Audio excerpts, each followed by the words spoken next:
Four pairs of shoes that didn't work for me. I recently shared a video that talked about the shoes that have worked for me from each brand. Somebody commented and said, Aubrey, can you tell us about the ones that didn't work for you? I want to emphasize on that. It doesn't mean they're bad shoes, it just means they didn't work for me. To better explain that, let me start with a story. Here I am trying to impress the fiance. We go to this French restaurant. Menu comes up. Aubrey can't understand a single thing on here. I choose one that sounds like something I'm gonna enjoy, right? I order it. The chef prepares it, the waiter serves it to me, and it's perfectly what they make. It lands on my table, and I can't for the life of me make out what this thing is. It's disgusting. Simple. It's a delicacy, however, that restaurant makes. It's just that me and my Malawian African tongue don't like this food. I don't like it. So I send it back. You see where I'm going with this?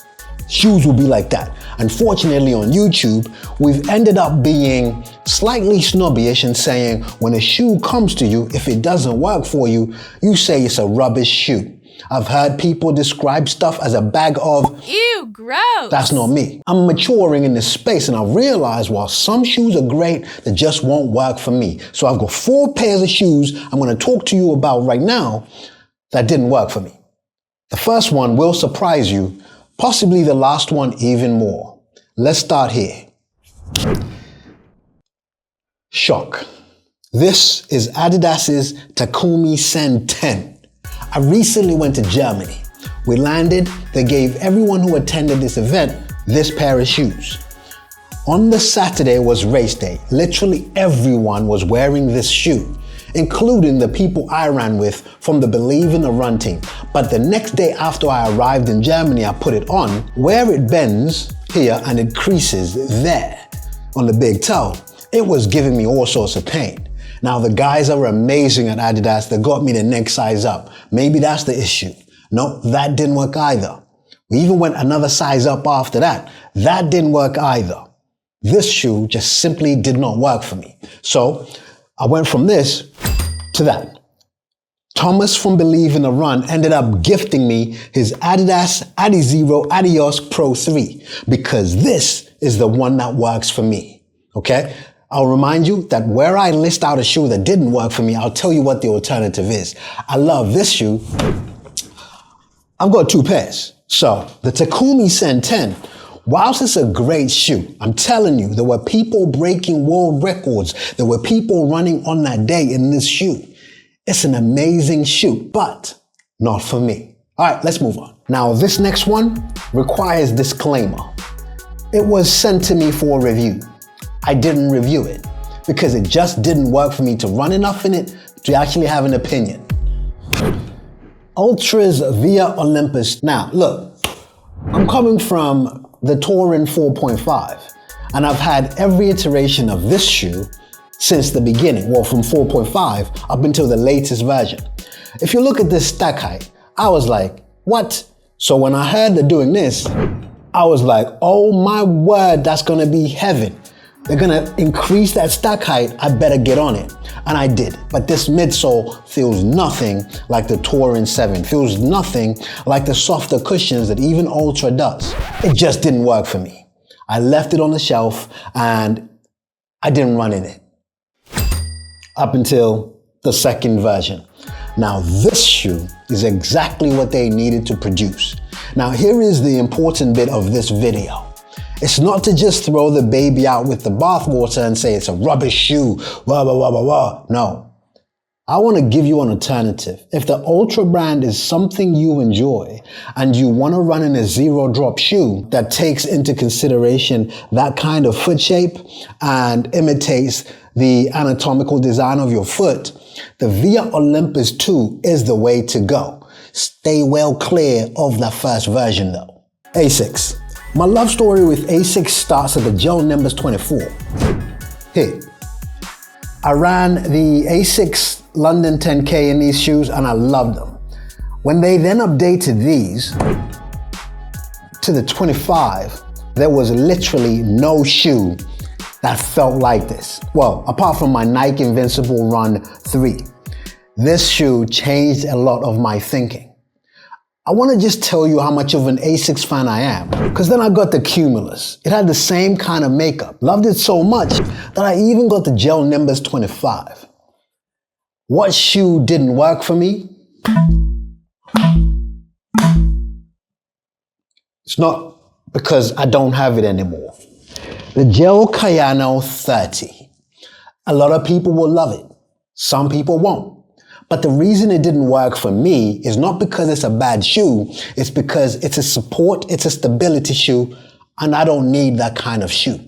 Long story short, I was like, you know what? They're hyping it up a little bit. All my favorite Instagrammers, YouTubers have attended that event. I watched it. I'm like, I'm going to give this a go. I get it.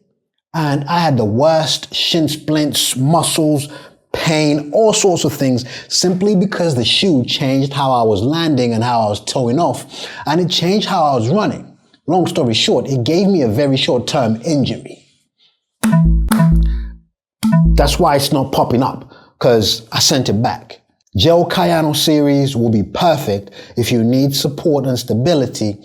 Just wasn't perfect for me. The next one is funny. Nike or Nike? The Nike Freeze. Here, this. I've just started running. I'm a new runner. At this point, I am simply inspired, motivated, and driven by looking cool.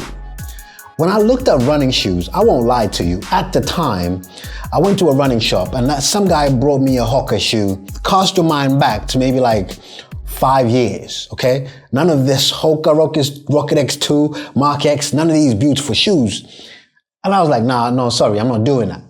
Then I got this shoe, thinking, yeah, that looks cool. It's called Nike Free, and I want to say there was the word run in the name of the shoe. So I'm thinking, yeah, I'm going to give this a go. Oh my days. Look how minimalistic that is, right? Almost looking like one of those Vivo barefoot jobbies.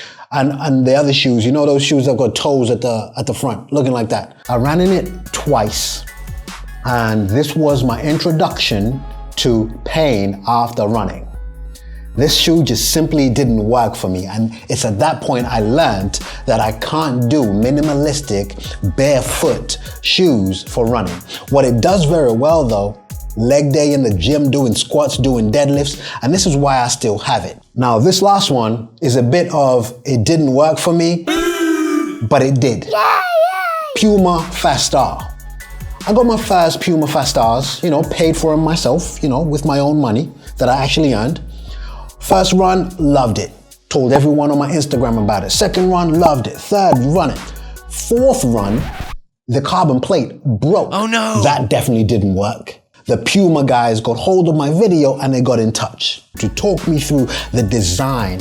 And I've never had an interaction with a brand that cared so much about a random guy's opinion, and they educated me about what this shoe is. They then sent me a replacement version that since hasn't broken, and it performs very well, that just before the Adidas trip I mentioned, this gave me my 5K PB at 22 minutes, 38 seconds. But this then got upgraded. There. This is the Puma Fastar 2s. The headline when it comes to Puma and this channel now is I personally interact with Puma, and they take time that when they send me a pair of running shoes, they actually set up a video call and they talk me through the shoe, what it is, and not just a spec sheet. So when I review it, I'm very informed, but I'm also slightly ahead of many reviewers because I will know the ins and outs of some of these shoes. So what started out as a very bad story has ended up into quite a beautiful relationship with them. And don't get me wrong, I will still point out issues that I feel about the shoes. Like for example, that. I get it, but I also don't, So I've reviewed these shoes, I've given a fair assessment, given my opinion, and I always will. Those are the shoes that didn't quite work out for me. The rest of them have been good and some highlights. The shoes I've just told you about simply didn't work and got rid of them, apart from the last one, it actually became one of my favorite running shoes. I hope this brings you some kind of balance and assures you that I will be honest and I will share with you things as they go. Thank you for taking time to watch this one. Truly appreciate it. And I truly hope I will see you on my next video.